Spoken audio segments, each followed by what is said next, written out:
নলবাৰী মহকুমা বিহু সন্মিলনীৰ আজি আমি এখন বিশেষ প্ৰেছ মিট এখন দিছোঁ। আমাৰ কিছু কথা ক'ব লগা আছে।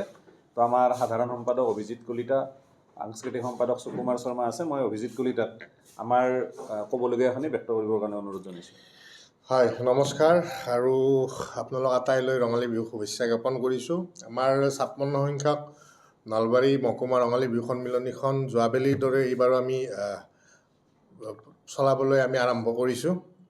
গতিকে অহা ২৮ আৰু ২৯ এপ্ৰিল, ১৪ আৰু ১৫ বহাগৰ দিনাখন আমি দিনটো দুইদিনীয়া কাৰ্যসূচীৰে আমি মনস্থ কৰিছোঁ বিহুখন পাতিম বুলি। আৰু যোৱাবেলিৰ যেনেকৈ পাতিছিলোঁ ঠিক তেনেধৰণেই এইবাৰো আমি পাতিম। ২৮ তাৰিখে ১৪ বহাগৰ দিনাখন আমি এইবাৰ ৫,০০০ নাচনীৰে প্ৰথম অনুষ্ঠান আমি কৰিম। আৰু দ্বিতীয় দিনাখনো আমাৰ বিভিন্ন সাংস্কৃতিক অনুষ্ঠান থাকিব।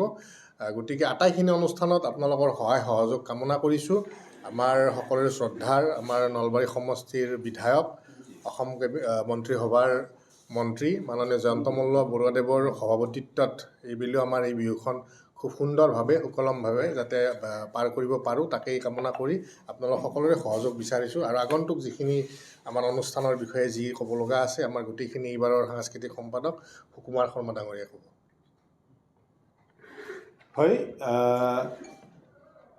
৫৫টা বসন্ত অতিক্ৰম কৰা নলবাৰী মহকুমা বিহু, যাক আমাৰ সাধাৰণভাৱে গৰ্ডনৰ বিহু, গৰ্ডন ফিল্ডৰ বিহু বুলি কয়, সেই বিহু ৫৬ বৰ্ষত ভৰি দিছে।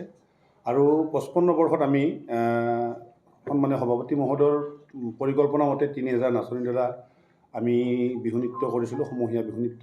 এইবেলি আমাৰ ৫৬ সংখ্যক বৰ্ষত আমি ৫,০০০ বিহুৱতীৰ দ্বাৰা আমি বিহু নৃত্য কৰিম বুলি ভাবিছোঁ। আৰু সেইটো ২৮ তাৰিখে সন্ধিয়া আমি কৰিম। ২৫ আৰু ২৬ তাৰিখ আমাৰ ৰিহাৰ্চল হ'ব দিনৰ ৩ বজাৰ পৰা, আৰু সন্ধিয়া ৬ বজাত ২৮ তাৰিখে আমি পূৰ্ণাংগ নৃত্যটো আমি প্ৰদৰ্শন কৰিম। তাৰ বাবে ইতিমধ্যে আমাৰ ফালৰ পৰা, আমাৰ কমিটিৰ ফালৰ পৰা আমাৰ গকুল মহন্ত, ধনজিৎ দত্ত, হেমাংগ দত্তক দায়িত্ব দিয়া হৈছে। আমাৰ ডিম্পী কলিতা, চুইটি চৰকাৰ, প্ৰণামী চৌধুৰী এইসকলক আমাৰ দায়িত্ব দিয়া হৈছে।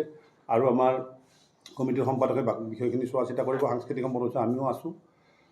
গতিকে এই সকলোখিনিতে আপোনালোকৰ সহযোগিতা কামনা কৰিলোঁ।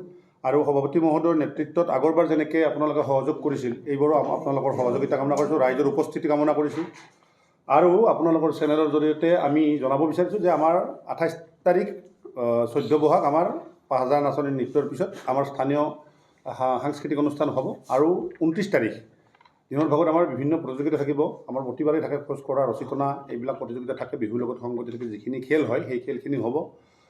আৰু আমাৰ সন্ধিয়া আমন্ত্ৰিত শিল্পীৰ দ্বাৰা সাংস্কৃতিক অনুষ্ঠান হ'ব। মই আপোনালোকৰ চেনেলৰ জৰিয়তে নলবাৰীবাসী সমূহ ৰাইজক ৰঙালী বিহু আৰু অসমীয়া নৱবৰ্ষৰ শুভেচ্ছাও জ্ঞাপন কৰিলোঁ। আৰু আটাইকেইটা কাৰ্যসূচীত আপোনালোকৰ সহযোগিতা কামনা কৰিলোঁ। আপোনালোকে সহযোগ কৰক আৰু ৰাইজৰ সহযোগিতা বিচাৰিলোঁ। আৰু অভিভাৱকসকলক আমি অনুৰোধ জনাম যাতে তেখেতসকলৰ পুত্ৰ কন্যাক এই ৫,০০০ নৃত্যত অংশগ্ৰহণৰ বাবে যাতে তেখেতসকলে সহযোগ আগবঢ়ায়, উপস্থিত কৰোৱায়। আৰু আমাৰ ইতিমধ্যেই গীতি বুজৰ বৰুৱা, কৰবী চৌধুৰী, ৰিজু ৰায় চৌধুৰীকে প্ৰমুখ কৰি এটা মহিলা উপসমিতি গঠন কৰি দিয়া হৈছে এই ৫,০০০ নাচনী। গতিকে অহাকালিৰ পৰা আমাৰ ইয়াত তাৰ প্ৰপত্ৰ দিয়া হ'ব। আৰু সেই প্ৰপত্ৰসমূহ সংগ্ৰহ কৰাৰ বাবে মই অনুৰোধ জনালোঁ। প্ৰপত্ৰ আমাৰ অফিচতেই দিয়া হ'ব। প্ৰপত্ৰসমূহ সংগ্ৰহ কৰি প্ৰপত্ৰসমূহ পূৰণ কৰি আমাক দিব লাগিব। তাৰপিছত আমি বয়সৰ এটা সীমা আমি নিৰ্ধাৰণ কৰিছিলোঁ যে ১০ বছৰৰ পৰা ৪০ বছৰৰ ভিতৰত নাচনী বিহুৱা হ'ব লাগিব। তাতকৈ ঊৰ্ধ্ব বয়সৰ নহ'লে ভাল। সেইখিনিও আমি ৰাইজৰ জ্ঞাতাৰ্থে জনালোঁ। আৰু এটা কথা ক'ব লাগিব যে এইবাৰ জুবিনবিহীন অসমত প্ৰথম বিহু। আমাৰ মন ব্যথিত, দুখিত। তথাপিতো জুবিনে যিটো বিহুক ভাল পাইছিল, অসমৰ সাংস্কৃতিক বিশ্ব মানচিত্ৰত যিহেতু জুবিনে জিলিকাব বিচাৰিছিল, গতিকে জুবিনৰো মনৰ ইচ্ছা আৰু বিহু অসমীয়াৰ স্বাভিমান আমাৰ বাপতি হ'ল। গতিকে বিহুক আমি এৰিব নোৱাৰোঁ। আমি মনৰ ব্যথাৰেও শিল্পীজনৰ মনৰ ইচ্ছাকে পূৰণৰ বাবে আমি বিহু অনুষ্ঠিত কৰিছোঁ। আৰু এই বৰ্ষটো আমাৰ কাৰণে এটা অন্যতম গুৰুত্বপূৰ্ণ বৰ্ষ। ভূপেন হাজৰিকাৰ ১০০ বছৰীয়া জন্ম জয়ন্তী এতিয়া চলি আছে। গতিকে মই দুয়োগৰাকী প্ৰাণৰ শিল্পী লৈ, অসমীয়াৰ স্বাভিমান দুয়োগৰাকী শিল্পী লৈ মই শ্ৰদ্ধাঞ্জলি জ্ঞাপন কৰিলোঁ। আৰু পুনৰবাৰ আপোনাক সকলোকে ধন্যবাদ জ্ঞাপন কৰিলোঁ। আৰু বিহুৰ সকলো ক্ষেত্ৰত আপোনালোকৰ সহযোগিতা নলবাৰীৰে হ'ব, নলবাৰী জিলাৰ হ'ব। নলবাৰীৰ বাহিৰৰ নাচনীক আমি এইটো বিচৰা নাই।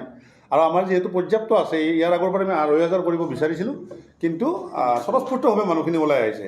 গতিকে এইখিনি আমি আমাৰ কাৰ্যসূচী ঘোষণা কৰিলোঁ। আৰু এই কাৰ্যসূচী ৰূপায়ণৰ ক্ষেত্ৰত আপোনালোকৰ আৰু ৰাইজৰ সহযোগিতা কামনা কৰিছোঁ।